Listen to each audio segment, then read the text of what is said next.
friends, welcome back friends. I am Sudhir and you are watching SSL English. Okay guys, हम लोगों ने पिछले video में पढ़ा सिंपल प्रेजेंट टेंस क्या होते हैं, सिंपल पास्ट टेंस क्या होते हैं, सिंपल फ्यूचर टेंस क्या होते हैं. ओके और आज का हम लोगों का टॉपिक है प्रेजेंट कंटिन्यूअस टेंस. ओके तो गाइस देखते हैं प्रेजेंट कंटिन्यूअस टेंस क्या होते हैं, इसका यूज कैसे होता है, हम लोग को डेली टू डेली लाइफ में कैसे यूज होता है, वो चीज देखते हैं. ओके जैसे मेरा है प्रेजेंट कंटिन्यूअस टेंस. इस चीज से एक चीज पता चल रहा है, प्रेजेंट का मतलब होता है उपस्थित. ओके उपस्थित या फिर अभी जो है, प्रेजेंट का मतलब जो अभी नाउ, और कंटिन्यूअस का मतलब होता है जो कंटिन्यू है, चल रहा है. ओके तो कंटिन्यू का मतलब क्या होता है, जो चल रहा है, यानी कि अभी जो चल रहा है उसको क्या कहेंगे, प्रेजेंट कंटिन्यूअस. यानी कि प्रेजेंट कंटिन्यूअस. और टेंस का मतलब होता है टाइम. तो टाइम तो हमेशा चलते ही रहता है, अभी का, बीता हुआ या फिर आने वाला. तो हम यहाँ पे बोलेंगे प्रेजेंट कंटिन्यूअस. आई होप कि प्रेजेंट कंटिन्यूअस का मतलब समझ में आ गया होगा.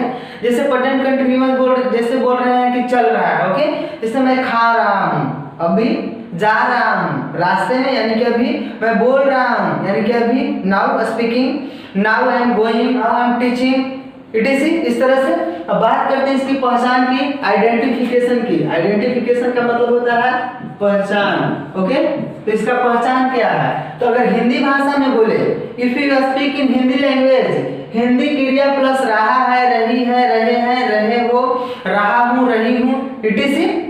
और अगर इसको इसी को इंग्लिश में बोले, ओके जस्ट इसका ट्रांसलेट नहीं है लेकिन है इसी का फिर आइडेंटिफिकेशन. ओके जैसे बोलते हैं, if we get at the last part of Hindi verb, रहा है, रही है, रहे हैं, रही हूँ, रहा हूँ, etc, then we understand this sentence is present continuous tense. Okay अब पहचान समझ में आ गया. जब हिंदी क्रिया के अंत में, सेंटेंस में, कोई भी वाक्य में हिंदी क्रिया के अंत में रहेगा रहा है, रही है, जैसे क्रिया प्लस उसके बाद अंत में, यानी क्रिया प्लस रहा है, रही है. जैसे मैं बात करूं, खा रहा है, खाना क्या है इसमें, क्रिया, और रहा है, लड़ रहे हैं, लड़ना क्या है, क्रिया, और रहे हैं. नेक्स्ट है आ रही हूँ, आना क्या है क्रिया, और रही हूँ, यानी कि आ रही हूँ क्रिया प्लस रही हूँ. हंस रहे हैं, यानी कि हंसना क्या है, क्रिया, क्रिया प्लस रहे हो. खेल रहा हूँ, इटीसी. इस तरह से बहुत सारा होगा. ओके आई होप कि समझ में आ गया कि प्रेजेंट कंटिन्यूअस टेंस का पहचान क्या होता है, प्रेजेंट कंटिन्यूअस टेंस कहते किसको है. अब इसको में बात करते हैं कि इसका स्ट्रक्चर क्या होता है, रचना क्या होता है, और इसको हम लोग डेली टू डेली यूज कैसे करते हैं. ओके तो स्ट्रक्चर में बात करते हैं अफर्मेटिव सेंटेंस की. किसकी, अफर्मेटिव. इसके बाद नेगेटिव बात करेंगे, इसके बाद इंट्रोगेटिव बात करेंगे, इसके बाद इंट्रोगेटिव, नेगेटिव.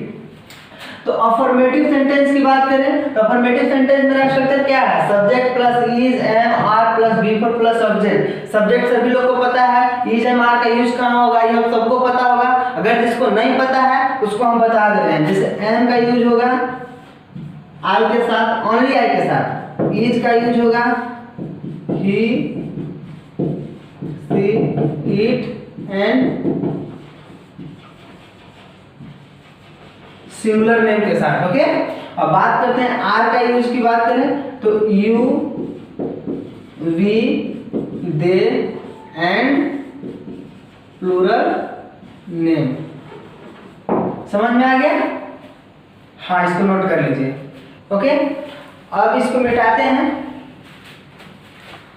आई होप कि इज, एम, आर का यूज आप लोग को पता चल गया. अब बात करते हैं सेंटेंस की. आप खा रहे हैं, यानी कि सब्जेक्ट कौन है, आप, यू, इसके साथ आर का यूज होगा, या आर. इसके बाद है तीनों में से कोई एक का यूज करना था, कर दिया आर का यूज.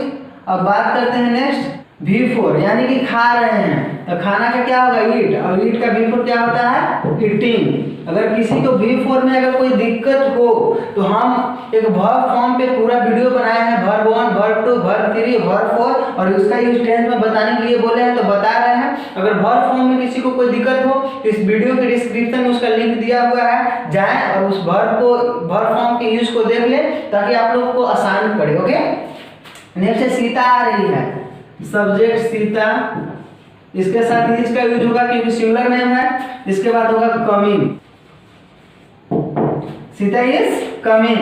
नेक्स्ट वे लोग पढ़ रहे हैं, इसमें सब्जेक्ट है दे, इसके बाद होगा आर, दे के साथ आर का यूज होता है। इसके बाद रीडिंग, READING, रीडिंग। अब नेक्स्ट बात करें, शिक्षक पढ़ा रहे हैं, teacher is teaching, teacher is teaching. Next है, मैं अपने माँ के लिए पत्र लिख रहा हूं, यानी कि सब्जेक्ट आई, इसके बाद इज एम, आई के साथ एम का यूज होगा। इसके बाद writing a letter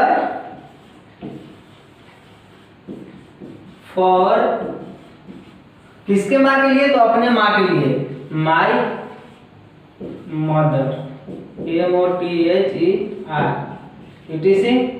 I hope कि समझ में आ गया अफर्मेटिव क्या होता है, इसका स्ट्रक्चर क्या होता है और इसको यूज कैसे करते हैं। मैं एग्जांपल इतना कम इसलिए दिया हूं कि अगर आप पिछला वीडियो देखे होंगे तो उसमें आपको पता चल गया होगा कि वीडियो के अंत में मैं कुछ सेंटेंसेस दे देता हूं प्रैक्टिस के लिए, और बाकी बात आपके पास बुक होगा ही, तो उस बुक से भी आप निकालिए प्रेजेंट कंटीन्यूअस टेंस और इसका अध्ययन कीजिए। अब बात करते हैं प्रेजेंट कंटीन्यूअस टेंस में नेगेटिव की, यानी कि नकारात्मक की। नकारात्मक की एक मुख्य पहचान है, अगर हिंदी में बात करें तो क्रिया से पहले नहीं रहता है। ओके, जैसे वे लोग नहीं खेल रहे हैं, क्रिया से पहले क्या है, नहीं है। अब इसको बात करें इंग्लिश में ट्रांसलेशन में, तो हेल्पिंग वर्ब के बाद क्या होता है, नोट होता है। चलिए इसका स्ट्रक्चर की बात करते हैं, subject plus is am are plus not plus V4 plus object. Okay, अब करते हैं कि बनेगा कैसे, ट्रांसलेट कैसे करेंगे। तो सब्जेक्ट क्या है मेरा, दे, इसके बाद क्या होगा, आर, इसके बाद क्या होगा, नॉट, इसके बाद क्या है, V4 यानी कि playing, they are not playing. अब नेक्स्ट बात करते हैं, आपकी माँ मेरी माँ के साथ नहीं जा रही है। सब्जेक्ट कौन है, आपकी माँ, your mother.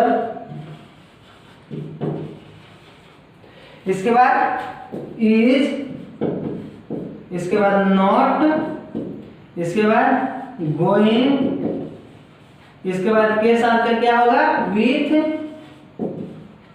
My mother.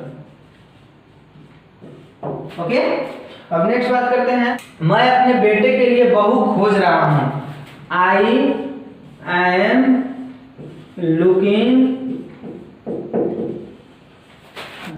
Daughter in law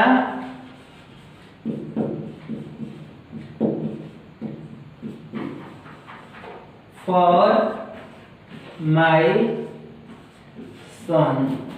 okay, I am looking daughter in law for my sun.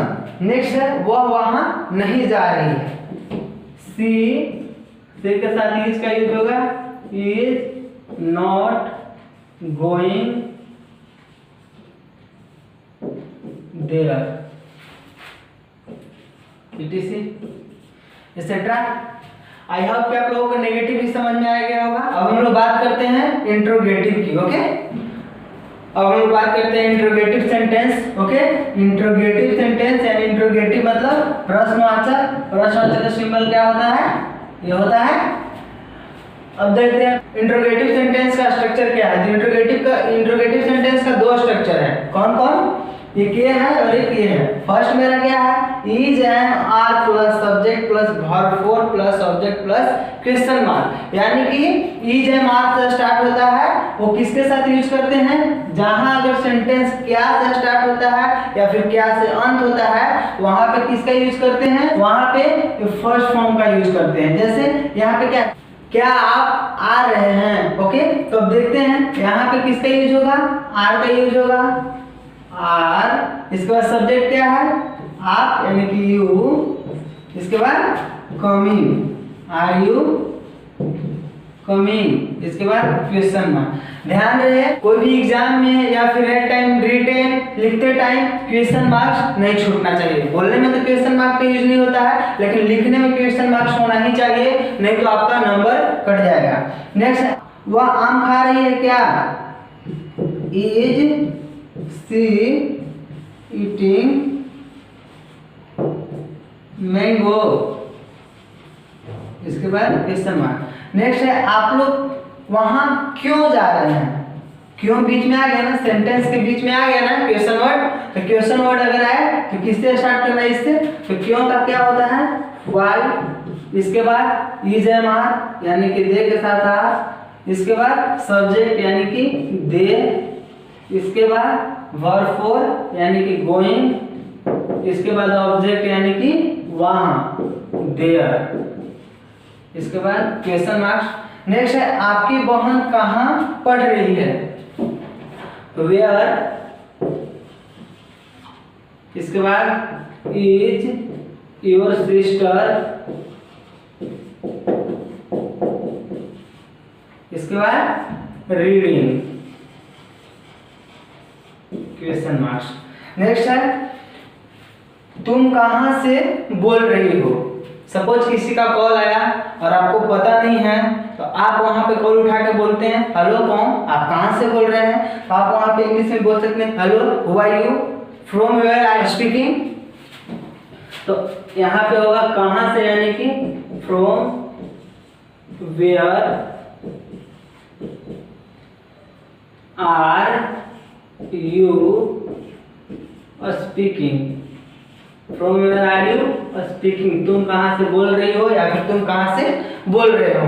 I hope कि इंट्रोगेटिव समझ में आ गया। अब बात करते हैं इंट्रोगेटिव नेगेटिव की। इंट्रोगेटिव नेगेटिव यानी कि प्रश्नवाचक भी और नकारात्मक भी, और इसमें भी यही फॉर्म है, बस इसमें करना यह है कि सब्जेक्ट के बाद दोनों में क्या यूज कर दिया गया है, नॉट यूज कर दिया गया है। और इसमें भी जो पहले बताया कि अगर सेंटेंस क्या से शुरू हो क्या से अंत हो तो इसका यूज करना है, जहां पे इज एम आर से स्टार्ट हो इसके बाद सब्जेक्ट हो। और अगर सेंटेंस के बीच में क्या कैसे क्यों कब रहे तो यहाँ पे इसका यूज करना है सेकेंड फॉर्म का, यानी कि पहले क्वेश्चन वर्ड, इसके बाद इज एम आर, इसके बाद सब्जेक्ट। ओके, चलिए देखते हैं। क्या तुम नहीं आ रही हो, तो यहाँ पे होगा आर यू, आर होगा, इसके बाद सब्जेक्ट यानी कि यू, इसके बाद नॉट, इसके बाद कमिंग, क्वेश्चन मार्क। नेक्स्ट वे लोग नहीं जा रहे हैं क्या, आर दे नॉट गोइंग, इसके बाद क्वेश्चन मार्क। नेक्स्ट तुम किसके साथ नहीं पढ़ रही हो। चलिए पहले क्या करना है हमको, क्वेश्चन वर्ड विथ whom, इसके साथ का होता है विथ whom, इसके बाद यू है यानी कि आर, इसके बाद you, with whom are you not reading. Okay, अब नेक्स्ट है वह किसके लिए नहीं पढ़ रही है, for whom is she not reading, question marks. Next है सीता और राम क्यों नहीं प्यार कर रहे हैं, why are Sita and Ram not loving. Okay, question marks. I hope कि आप लोगों को समझ में आ गया इंट्रोगेटिव नेगेटिव क्या होता है, यानी कि प्रेजेंट कंटीन्यूअस टेंस क्या होते हैं, इसकी पहचान क्या होते हैं, और इसके जो बनाने का स्ट्रक्चर होते हैं, affirmative negative interrogative interrogative negative क्या होते हैं, सब चीज बहुत अच्छी तरह से समझ में आ गया हो। अगर कहीं पे किसी तरह का कोई प्रॉब्लम दिखा हो या फिर कहीं पे समझ में ना आया हो तो आप कमेंट सेक्शन में बेहिचक पूछ सकते हैं।